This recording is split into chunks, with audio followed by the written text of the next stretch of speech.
अस्सलाम वालेकुम नाज़रीन, अवां जे पसंदीदा प्रोग्राम आवाम जो सवाल में भली कार। नाज़रीन, जी असीं कोशिशि कई आहे त जेके सिंध जे अंदरि हलंदड़ इशूज़ आहिनि इन बाबति ॻाल्हि ॿोल कयूं ऐं उन्हनि इशूज़ खे उजागर कयूं।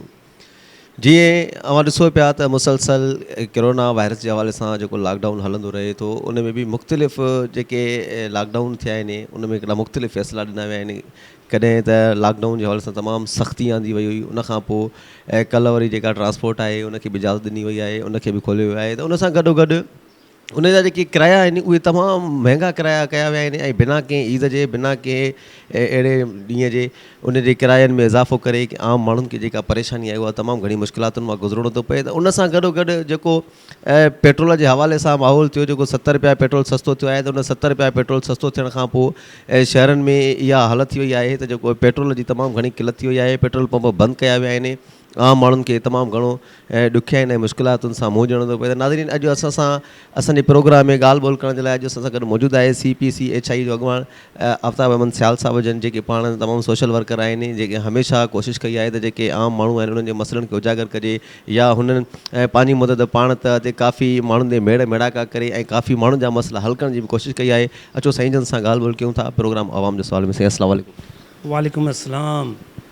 भाउ वॾी महिरबानी सिंध न्यूज़ चैनल जी, जेके तव्हां पंहिंजो क़ीमती टाइम कढी करे पंहिंजो CPCH पाकिस्तान सब ऑफिस 2 लारकाणे में तव्हां आया आहियो ऐं मां तव्हांजो शुक्रियो अदा थो कयां।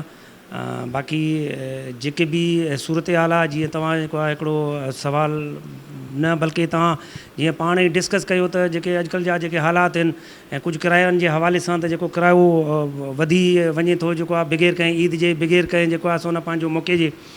त एक्चुअली जेको मार्केट जो जेका डिमांड ऐं सप्लाई जेका डिपेंड कंदी आहे उहा डीज़ल ते कंदी आहे। त डीज़ल जो किरायो मुंहिंजे ख़्याल में जेको आहे सो को एॾो ख़ासि कोन लथो आहे, त इन करे जेको आहे असां न पंहिंजो उन में जेको आहे माना फ़र्क़ु कोन आयो आहे। बाक़ी जेको हिन लॉकडाउन खां अॻु में जेको कोचिस जो किरायो हुयो 800 ताईं हुयो, जेको आहे असां न पंहिंजो 900 ताईं कराची जो, उहो अचानक 1200 थी वियो आहे। इहा ॻाल्हि सम्झ में नथी अचे त इहो मैनेजमेंट जो छा किरदारु आहे। उन में असीं रिक्वेस्ट कंदासीं जीअं कमिशनर आहे, DC लारकाणो आहे, इन्हनि खे त इहे इन शइ ते पंहिंजो कंसिडर कनि त जीअं आवाम खे रिलीफ मिली सघे। अच्छा साईं, जीअं तव्हांखे ख़बर आहे त मुसलसल जेको लॉकडाउन रहियो, लॉकडाउन खां पोइ माण्हुनि जा जेके हालात आहिनि उहे तमामु तंगीअ वारा हालात थी चुका आहिनि ऐं माण्हू बेरोज़गार थी चुका आहिनि। उनजे बावजूदि बि एॾा मथे किराया रखिया विया आहिनि जो आम माण्हू जे पहुच खां परे थी विया आहिनि। उन सां गॾोगॾु जेको 70 रुपया पेट्रोल सस्तो थियो आहे, उन 70 रुपया पेट्रोल सस्तो थियण खां पोइ जेके शहरनि जा पेट्रोल पंप्स आहिनि, ॿाहिरि जा जेके लाइन रूट ते पेट्रोल पंप आहिनि उहे बि बंदि आहिनि। इन बाबति तव्हां छा चवणु चाहींदो?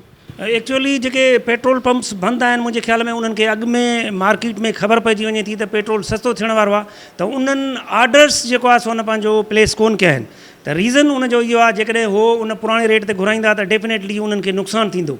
त बाक़ी मां सम्झां थो जिन वटि जेकॾहिं को पुराणो ख़रीद थियल आहे त उहे हलाइनि था। जेके ब्रांडेड पेट्रोल पंप्स आहिनि, PSO आहे ऐं काज़ी पेट्रोल पंप जी मां सम्झां थो लाड़काणे में रेपुटेशन तमामु सुठी आहे। मां कल्ह जो तव्हांखे मिसाल ॾियां त मां जॾहिं कल्ह हैदराबाद खां असां पंहिंजो हेॾे लाड़काणे अचूं पिया, त इन रोड ते पंहिंजो जेको मोरे वारो रोड आहे उन ते असांखे हिकिड़ो ई पेट्रोल पंप खुलियल नज़र मिलियो, जेको शेल पेट्रोल पंप, इन जो ताज पेट्रोल पंप। सिर्फ़ु उन तां पेट्रोल पंप मिले पियो, बाक़ी ॿिया पेट्रोल पंप गाइबु हुया। पोइ इन जो मक़सदु आहे त मां सम्झां थो त जेको ताज पेट्रोल पंप आहे उन जी रेपुटेशन तव्हां पूरे सिंध में, पाकिस्तान में ॾिसो, हिकिड़ी रेपुटेबल जेको आहे सो न पंहिंजो रेपुटेशन आहे ऐं उहो हिकिड़ो ईमानदार माण्हू बि आहे जंहिंखे अलाह साईं वधायो बि आहे ऐं उन ईमानदारी जो उनखे रब साईं जेको आहे सो न पंहिंजो पेट्रोल पंप जा पंहिंजा डिपू ॾिना आहिनि, जेको आहे सो पंहिंजो।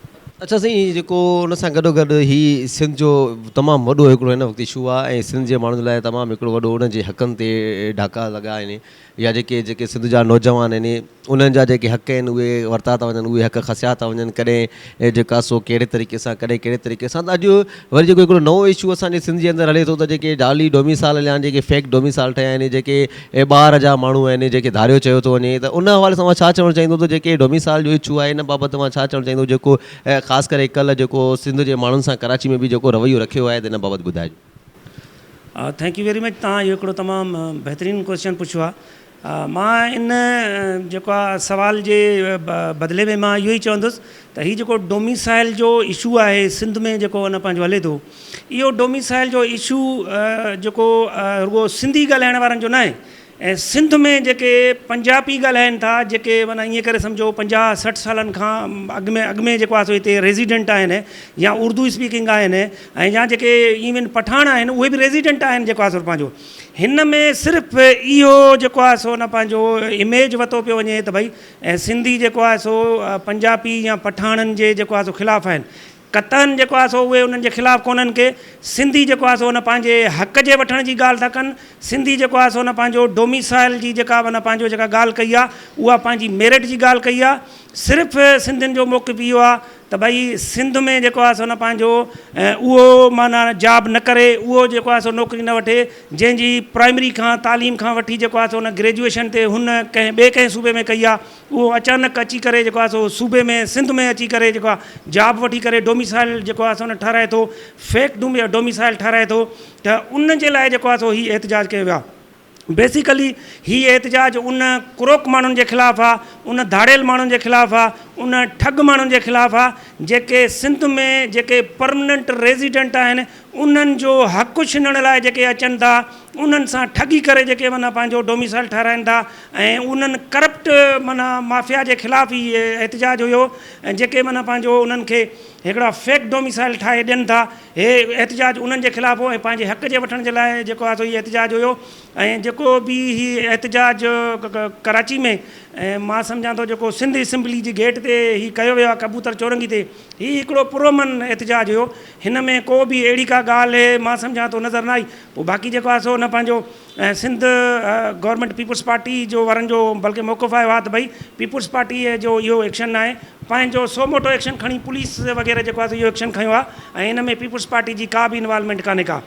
बाक़ी हीउ डोमिसाइल जो जेन्युइन इशू आहे ऐं सिंधियुनि पंहिंजे जेको आहे सो न पंहिंजो सिंधी जो मक़सदु को सिंधी स्पीकिंग ॻाल्हाइण वारा न आहिनि। हिते जेको परमनेंट रेज़िडेंट आहे पोइ उहो पंजाबी ॻाल्हाए, या जेको परमनेंट रेज़िडेंट पठान आहे उहो बि हितां जो असांजो इलाइक़ाई जेको आहे सो रहवासी आहे। त हे उन्हनि पंहिंजे हक़ जी ॻाल्हि कई आहे, का बि हिन में जेको आहे सो नफ़रत अंगेज़ वारी का शइ कान्हे का जेको पंहिंजो। अच्छा अफ्ताब साहब, जीअं ॾिठोसीं त कुझु टाइम पहिरियां हिकिड़ो ॿियो बि कराची में इशू थियो हुयो त जंहिंमें चवनि पिया त जेके ॿाहिरि जा सिंधी पुलिस इंस्पेक्टर आया आहिनि या जेके ॿाहिरि जी पोस्टिंगूं आयूं आहिनि, जेके इंटीरियर सिंध जे लाइ चवनि पिया जेके उतां जा उन्हनि खे ॿाहिरि जो सॼो वञे त जेके ॿाहिरि जा माण्हू कराची में आया आहिनि त उन्हनि जूं पोस्टिंगूं ख़तमु कयूं वञनि, उन्हनि खे वापसि कयो वञे। उनखां पोइ PTI या MQM जो उनखां पोइ वरी ख्वाजा जेका इज़ार लका वरी उन हिकिड़ो ॿियो बयानु कयो हुयो त जेके बि तव्हांजा पोस्टिंगूं आहिनि, जेके SSPs आहिनि या ॿियूं जेके बि पोस्टूं आहिनि उन्हनि सभिनी खे हटायो वञे। त छा इहो हिकिड़ो इंतिशार जी सियासत करणु पिया चाहिनि? ॾिसो, इहो हिकिड़ो जेको बयानु आयो बिल्कुलु त भई जेको आहे सो हिते सिंधी माना ऑफिसर पुलिस में न लॻाया वञनि। मां त इहो चवंदुसि त जंहिं सिंध जी धरती जो जेको आहे सो न पंहिंजो ज़मीन मां उगायल कपास जो कपिड़ो पाए थो ऐं उन ज़मीन जो उहो माण्हू नथो थिए त पोइ इहा बदनसीबी उन ज़मीन जी न आहे, पोइ इहा बदनसीबी उन शख़्स जी आहे। त हीअ जेको आहे सो न पंहिंजो त भई सिंध त सॼी सिंध आहे, पोइ सिंध में जेको आहे सो न पंहिंजो कराची बि आहे, हैदराबाद बि आहे, जेके बि टोटल डिवीजन्स आहिनि उहे सिंध में आहिनि। ऐं जेका ट्रांसफ़र बदिली हूंदी आहे उहा त ऑफिसर जी हिकिड़ो ज़ेवर हूंदो आहे।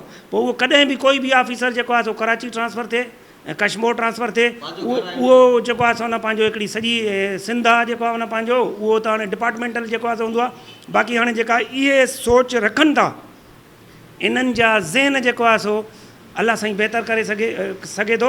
बाक़ी हाणे ॿियो त कोई इन ते नथो ॻाल्हाए सघे जेको आहे पंहिंजो। अच्छा आफ्ताब साहब, जीअं ॾिठोसीं त जेके इलेक्शन वारे टाइम में मरसूं सिंध न ॾेसूं जा नारा पिया आहिनि, कुझु दोस्तनि सिंधियुनि जी तमामु घणी हिमायत बि कई हुई ऐं वॾा वॾा जेके बुत आहिनि उहे हिन सिंध जे जेको जाइज़ मसइले वारे इशू में नज़र न पिया अचनि। ॾिसो, इहे हिकिड़ा अहिड़ा तव्हां क्वेश्चन कयो था जेके टिपिकल क्वेश्चन आहिनि। मां जंहिं प्लेटफॉर्म ते जेको आहे कमु कयां थो, मां पाकिस्तान ज़िंदाबाद CPCI पाकिस्तान जेको आहे सो न पंहिंजो हमेशह माना उहो कमु कयो आहे त माना हिकिड़ी क़ौम जी ॻाल्हि कई आहे, पाकिस्तान जी ॻाल्हि कई आहे ऐं वतन जी ॻाल्हि कई आहे। ऐं हमेशह जेको आहे सो न पंहिंजो जेको बि जंहिं बि मुल्क में रहे हमेशह वतन परस्त रहे, वतन जी ॻाल्हि करे। जेको बि वतन परस्त हूंदो त डेफिनेटली उहो सचो क़ौम परस्त बि हूंदो आहे। जेको क़ौम परस्त हूंदो त डेफिनेटली उहो पंहिंजे क़ौम जी हक़नि जी बि ॻाल्हि कंदो आहे। बाक़ी हाणे जेको माण्हू इहो चवे थो त भई जेको आहे सो न पंहिंजो उन्हनि जे बेक में अंदर में जेको आहे हुन जा कुझु ॿिया पंहिंजा जेकॾहिं मक़सद आहिनि त उन में जेको आहे असां पंहिंजो हर माण्हू जा पंहिंजा मक़सद हूंदा आहिनि।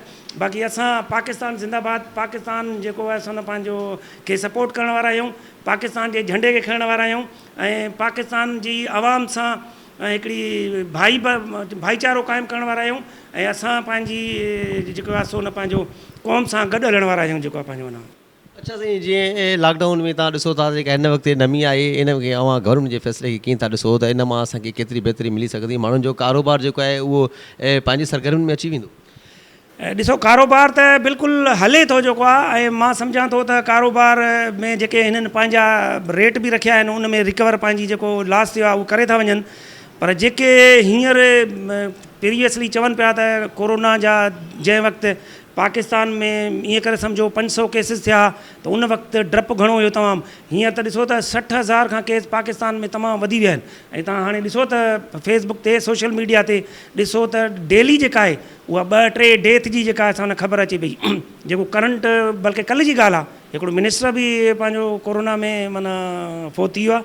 ऐं इहा हिकिड़ी तमामु वॾी हिकिड़ी मां सम्झां थो त हिकिड़ी परेशान कुन सूरत हाल आहे, सिचुएशन आहे। ऐं इहे फ़ैसिलो त कनि था खोलण जो, पर अलाह साईं पनाह में रखे, पर सूरत हाल जेको आहे सो ॾाढी ख़तरनाक नज़र थी अचे। अच्छा साईं, जीअं असीं चाहींदा आहियूं हमेशह त जेके असांजा ॾिसण वारा नाज़रीन आहिनि उन्हनि जे लाइ बि को मैसेज ॾियो ऐं सोशल हवाले सां, सोशल तंज़ीम जे हवाले सां बि दोस्तनि खे मैसेज ॾियो। मां सोशल में नौजवाननि खे जेको आहे सो पंहिंजो इहो ई मैसेज ॾींदुमि त महिनत ई हिकिड़ी अहिड़ी शइ आहे जंहिंमें जेको आहे सो पंहिंजो जेको तमामु वॾी सोसाइटी आहे, महिनत ई हिकिड़ो तमामु वॾो जेको आहे सो मज़हब आहे, महिनत ई हिकिड़ो तमामु वॾो उस्ताद आहे, महिनत ई आहे जंहिंमें जेको आहे सो तव्हां माना पंहिंजो हिकिड़े सिस्टम खे सिधो करे सघो था। ऐं इहा महिनत जी हिकिड़ी लाठी हिकिड़ी अहिड़ी आहे जेका सभिनी शयुनि खे जेको आहे सो पंहिंजो सही करे सघे थी। बाक़ी त नाकाम माण्हू जो जेको आहे सो न कोई मज़हब आहे, न कोई दीन आहे, न कोई हुन जो को किरदारु आहे। त इहा जेका आहे सूरत हाल आहे। त बाक़ी महिनत सां ई सभु कुझु इंसानु जेको आहे सो अॻिते वधे सघे थो, महिनत सां ई पंहिंजी जेको आहे सो पंहिंजो हाइट्स खे अचीव करे सघे थो। अस्सलाम वालेकुम, पाकिस्तान ज़िंदाबाद। जीअं ॾिठो जेका आफ्ताब सियाल साहब सां ॻाल्हि ॿोल थी हुई त उहा मुख़्तलिफ़ इशूज़ ते ॻाल्हि ॿोल थी त जेके कुझु दोस्त सोशल मीडिया ते कमेंट्स कनि था या उनखां पोइ हू मुख़्तलिफ़ पोस्टूं रखनि था त उन्हनि दोस्तनि खे अञा ताईं बि शायदि इहा शइ इल्म में न अची सघी आहे त जेको सिंध जे अंदरि डोमिसाइल जो इशू आहे त असल में उहो आहे छा। असल में जेको डोमिसाइल वारा जेके दोस्त न सम्झी सघिया आहिनि त उन्हनि दोस्तनि खे जीअं सम्झण में आसानी थिए त जेको डोमिसाइल जो इशू आहे उहो ईअं आहे त जेके ॿाहिरि जा माण्हू आयल आहिनि उन्हनि खे हितां जो जेको सर्टिफिकेट ठाहे ॾिनो वेंदो आहे या उनखां पोइ उनखे जेका राइस जो जेको सर्टिफिकेट ॾिनो वेंदो आहे त उहे उन्हनि खे फेक डोमिसाइल चयो थो वञे। ऐं नाज़रीन, अव्हां ॾिसण वारे नाज़रीन खे हिकु दफ़ो ॿीहर गुज़ारिश कंदासीं त सिंध रंगी न्यूज़ जो असांजो पेज लाइक कयो, कमेंट्स कयो, शेयर कयो ऐं जेके बि असांजा प्रोग्राम हलंदा उन्हनि जो जेका बैक ॾींदा कयो। अल्लाह हाफ़िज़।